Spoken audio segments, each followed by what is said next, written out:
কুরসি কি আরশ পরে রাখেন, আল্লাহর যে কুরসি আসন, সেই কুরসির মধ্যে যদি 7টা আকাশ রেখে দেওয়া হয় দেখতে কেমন দেখা যাবে? আল্লাহু আকবার। আল্লাহর রাসূল বলেন গোটা পৃথিবীকে একটা মাঠ বানানোর পরে, গোটা পৃথিবীকে একটা মাঠ বানানোর পরে পৃথিবীর মাঝখানে, সেই মাঠের মাঝখানে যদি একটা সরিষার দানা রেখে দেওয়া হয়, গোটা পৃথিবীর মাঠের তুলনায় সেই সরিষার দানাটা যত ছোট, আল্লাহর কুরসির ভিতরে 7 আকাশ দেখতে এর চাইতেও ছোট। অনেকে মনে করবে 7 আকাশ, শুনতে শুনতে 7 আকাশ, 7 আকাশ কত বড়, শুধু একটু আপনাদেরকে শোনাই। এটা কিতাব আছে সামারাতুল ফালাকিয়াত, লিখেছেন সমীর উদ্দিন, যিনি হিন্দুস্তানের থাকেন লন্ডনে। এটা কিতাব লিখেছেন, সায়েন্স বিশেষজ্ঞ একটা কিতাব লিখেছেন আকাশ সম্পর্কে। উনি বলেন একটু বোঝানোর জন্য এক একটা আকাশ কত বড়, তাহলে বুঝবেন আল্লাহর কুরসি কত বড়।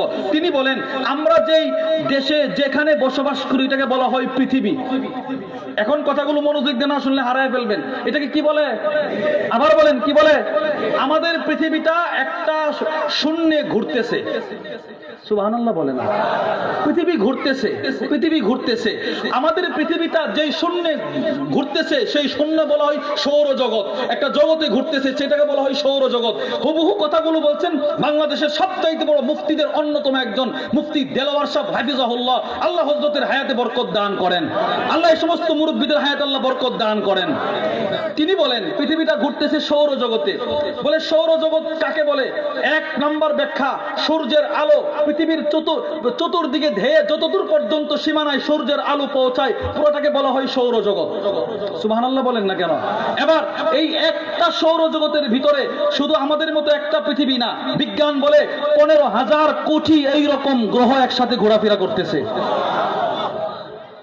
একটা সৌরজগতের ভিতরে একটা ফুটবল, সৌরজগৎটা ধরেন একটা ফুটবল, একটা ফুটবলের ভিতরে 15,000 কোটি পৃথিবীর মতো গ্রহ ঘোরাফেরা করতেছে। আর 15,000 কোটির মধ্যে আমাদের পৃথিবী সবচাইতে ছোট। আরে সুবহানাল্লাহ বলেন না কেন?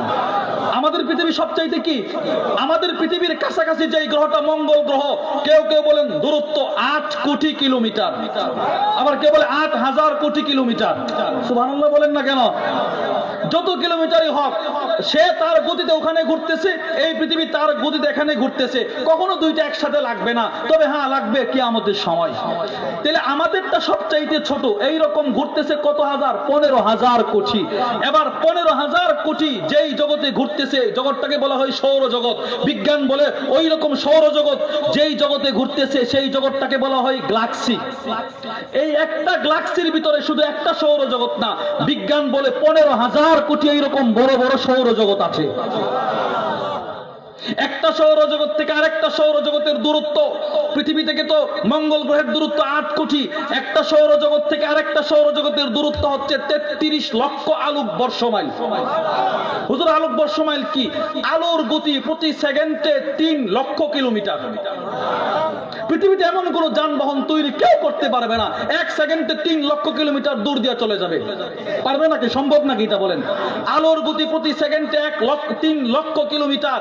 এবার সেই আলো যদি 1 সেকেন্ড না, 1 মিনিট না, 1 ঘন্টা না, 1 দিন না, 1 মাস না, 1 বছর না, 1000 বছর না, 1 লক্ষ বছর না, দীর্ঘ 33 লক্ষ বছর যদি আলোর গতি চলতে চলতে চলতে চলতে যত দূর যেতে পারে, একটা সৌরজগৎ থেকে আরেকটা সৌরজগতের দূরত্ব ততটুকু। এবার চিন্তা করেন কত দূরে দূরে আছে এই সৌরজগৎ। একটা না, 15,000 কোটি। আরে সুবহানাল্লাহ বলেন না কেন? আল্লাহু আকবার বলেন, জোরে বলেন আল্লাহু আকবার।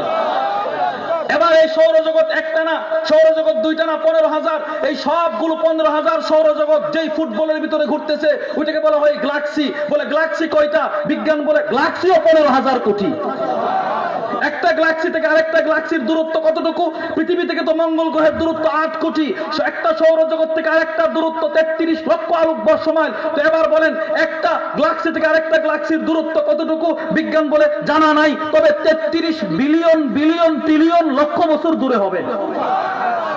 এই গ্যালাক্সি গুলো 15,000 কোটি যেই ফুটবলের ভিতরে ঘুরতেছে ওইটাকে বলা হয় গ্যালাক্সি গুচ্ছ। এই গ্যালাক্সি গুচ্ছ বিজ্ঞান বলে 15,000 কোটি, আর ব্যাখ্যা দেওয়ার সময় নাই। আবার এই গ্যালাক্সি গুচ্ছগুলো যেই ফুটবলের ভিতরে ঘুরতেছে প্রথম আকাশের নিচে, ওটাকে বলা হয় মহাগ্যালাক্সি। বিজ্ঞান বলে মহাগ্যালাক্সিও 15,000 কোটি। এবার মহাগ্যালাক্সি যেই জগতে ঘুরতেছে মহাকাশ, বিজ্ঞান বলে এর উপরে কি আছে আমাদের জানা নাই। আরে সুবহানাল্লাহ বলেন না কেন? এর মানে আকাশ পর্যন্ত পৌঁছতে পারে নাই। এবার বলেন তো প্রথম আকাশটা কত বড় হবে? এবার তাবরানীর মধ্যে আসছে প্রথম আকাশটা যত বড় এর চাইতে দ্বিগুণ বড় দ্বিতীয় আকাশ, এবার এর চাইতে 3 গুণ বড় তৃতীয় আকাশ, এর চাইতে 4 গুণ বড় চতুর্থ আকাশ। এবার 7 আকাশ যদি আল্লাহর কুরসির ভিতরে রাখা হয় কি পরিমাণ জায়গা দখল করবে? আল্লাহু আকবার বলেন না কেন? জোরে বলেন আল্লাহু আকবার। কি পরিমাণ জায়গা দখল করবে চিন্তা করেন। আল্লাহর রাসূল বলেন 7 আকাশ যদি আল্লাহর কুরসির ভিতরে রেখে দেওয়া হয়, গোটা পৃথিবীকে একটা মাঠ বানিয়ে মাঝখানে একটা সরিষার দানা রাখলে যেমন এত বিশাল বিশাল আকাশগুলো কুরসির ভিতরে তেমন। এবার শুনেন আল্লাহর রাসূল বলেন ওয়াফাদলুল আরশ আলাল কুরসি। এবার শুনো কুরসির তুলনায় আরশটা কত বড়। এতটুকু আলোচনার দ্বারা কি বুঝলেন? কুরসি অনেক বড়, অনেক বড় কুরসি, আল্লাহর কুরসি। এখনো সকলে বলে না অনেক বড়, আবার বলেন অনেক বড় আল্লাহর কুরসি। এত বিশাল কুরসি যদি আল্লাহর আরশের উপরে রাখা হয় কত ছোট দেখা যাবে? আল্লাহর রাসূল বলেন ওয়াফাদলুল আরশ আলাল কুরসি কাফাতলি তিলকাল ফালাত আলা তিলকাল হালকা।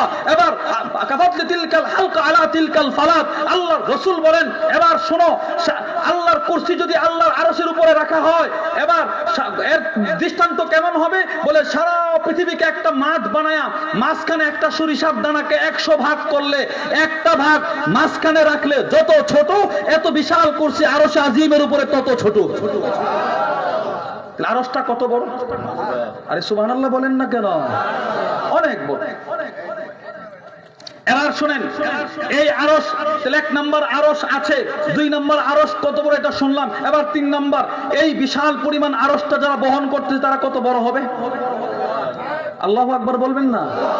আবু দাউদ শরীফের 4727 নম্বর হাদিস, 4727